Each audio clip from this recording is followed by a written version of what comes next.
2 साल पहले जब हम फ्लैट की तलाश में थे, खरीदने के लिए नहीं, किराए पर, तो दिमाग में बहुत सारी ख्वाहिशें थीं। चाहत थी कि फ्लैट के पास एक पार्क हो जहां हरे भरे पेड़ हों, एक ऐसी बालकनी हो जहां बैठकर किताब पढ़ी जा सके, जहां से कॉफी का कप हाथ में लेकर हरे भरे नज़ारे को देखा जा सके।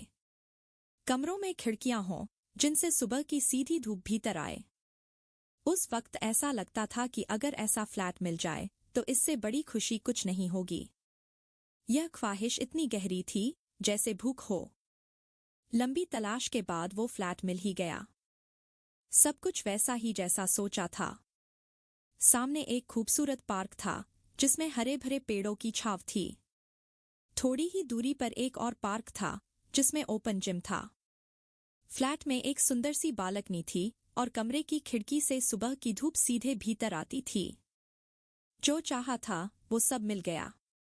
लेकिन फिर वही नौकरी और जिम्मेदारियां हमारी जिंदगी बन गईं। रोज सुबह जल्दी उठना, काम पर निकलना, दिन भर ऑफिस की थकान और फिर देर रात घर लौटकर बस खाना और सो जाना। छुट्टियां भी घरेलू कामों या गांव जाने में बीत जाती। फिर एक दिन बैठे बैठे ख्याल आया कि उस वक्त जो भूख थी, वो ख्वाहिशें, वो तलाश, उसका क्या हुआ? जो चीजें चाहिए थीं वो तो मिल गईं, लेकिन क्या हम उनका इस्तेमाल कर रहे हैं? क्या हम कभी उस पार्क में जाकर सुकून से बैठ पाए? क्या उस ओपन जिम का इस्तेमाल कर पाए? क्या उस बालकनी में बैठकर किताबें पढ़ने का सपना पूरा हुआ? सच तो यह है कि हम बस एक नई भूख के पीछे भागते चले गए। हर दिन इतनी जल्दी में बीतता कि सुकून से बैठने का वक्त ही नहीं मिला। जिंदगी में बस भागदौड़ थी। शरीर भी थकान से जवाब देने लगा था। कभी सीने में दर्द, कभी कोई और तकलीफ। और पढ़ना लिखना, जो दिल को सबसे ज्यादा सुकून देता था, वो भी पीछे छूट गया। कभी कभी सड़क पर मजदूरों को देखकर ऐसा लगता कि हमारी जिंदगी भी कुछ ऐसी ही है। सुबह काम पर जाना, शाम को थक कर घर लौटना, खाना और सो जाना। फर्क बस इतना था कि हमारे कपड़े साफ सुथरे थे और हम गाड़ी से सफर करते थे। लेकिन असल में कर वही रहे थे, सिर्फ जीने के लिए कमाना। तब एक सवाल ने झकझोर दिया, क्या हम इस खूबसूरत दुनिया में सिर्फ यही करने आए हैं?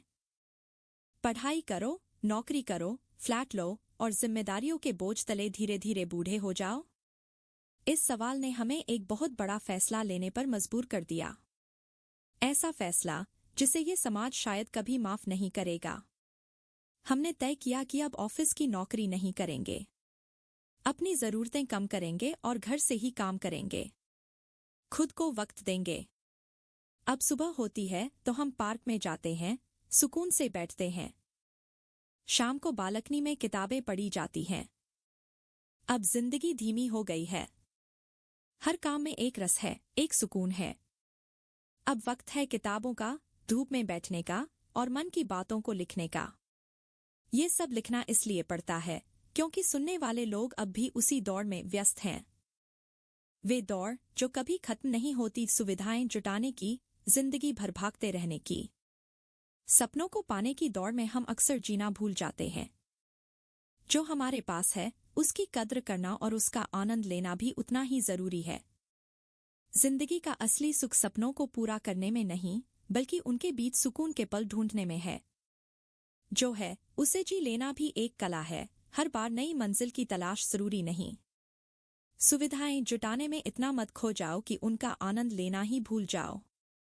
सपनों का पीछा करते करते कभी पल भर ठहर कर उन पलों को देखो जो तुम्हारे पास पहले से हैं। भागते हुए मंजिलें मिल तो जाती हैं, पर सुकून वही मिलता है जहां ठहर कर अपनी खुशी देखी जाए। जिंदगी का मतलब केवल दौड़ना नहीं, बल्कि उस दौड़ के बीच ठहर कर सांस लेना भी है। वक्त की कीमत तब समझ आती है जब उसके लिए हमारे पास वक्त नहीं होता। जो चीजें तुम्हें खुशी देती थीं, उन्हें फिर से जीने की कोशिश करो। शायद वहीं सुकून छिपा है। ख्वाहिशें पूरी करना अच्छा है, पर उन्हें जीना उससे भी बेहतर है। सपनों का पीछा करो, लेकिन अपनी जिंदगी के खूबसूरत लम्हों को कभी मत भूलो।